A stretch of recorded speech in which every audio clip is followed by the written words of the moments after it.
After Shishui, we drove north into Swaziland. Not much I can say about Swaziland. We only stayed there overnight. And the place we stayed at was one of these fancy resort spa kind of places, which really isn't our family's thing. Following that brief detour, though, we got back into South Africa and headed straight for Kruger National Park. What was really cool is that the hotel we stayed at was actually inside of the park. At the main entranceway, they had a sign saying, "Warning, this park has large animals," and that you can't sue the hotel in case you're bitten, eaten, disemboweled, etc., etc. They had a really nice viewing area where you could sit, relax, and look out into the park and see what you could spot. They were raised so you could actually see a fair distance out into the tall grass. Right ahead in that river area up there, there was a hippo that we saw almost every night. The next morning, we went on a safari into Kruger, which completely blew our minds. Trust us, this is the place to go if you want to see animals. Here's a small sampling.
After 3 days in Kruger, we headed southwest, into the highlands of South Africa.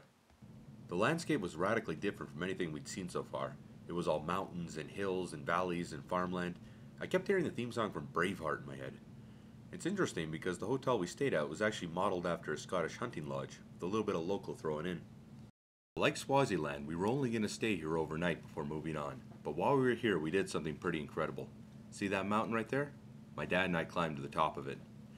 Now, there are no large predators up in the highlands, so you don't have to worry about a guide or a gun or anything like that. Just you and nature. When we got to the top of the mountain, this is what we got to see. And these pictures don't even begin to do it justice. Of all the things we did on this trip, of all the things we saw or heard or experienced, I think standing on top of that mountain with my dad is probably my favorite memory of them all. We drove down to Johannesburg, but didn't stay there for very long before we flew out to the town of Victoria Falls in Zimbabwe. The entire town is located within a nature preserve. See these water buffalo? We saw them on the road to our hotel. And these warthogs here actually live right in front of our hotel room. The only trouble we ever had with any of the animals were the baboons that broke into my parents' hotel room to steal sugar packets. But let me tell you, it was worth it to get a view like this. This is the artificial watering hole the hotel had created. They had a viewing area in the restaurant, and every room had a little balcony behind it from which you could see the whole thing. Animals would come from miles around to get a drink here. There were also some crocodiles, but they didn't do too much besides float there.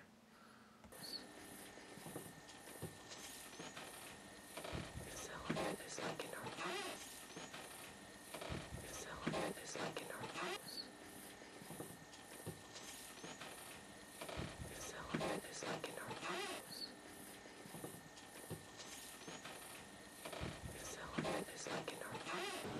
Every day at 1, the hotel would have a vulture feeding, where meat and bone scraps from the kitchen would be placed outside for the vultures to devour.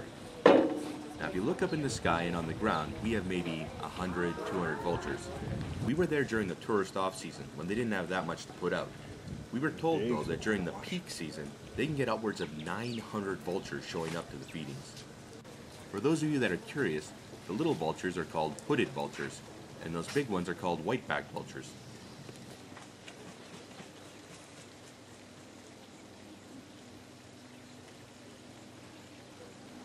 As interesting as all this stuff was, it was nothing compared to what we saw next.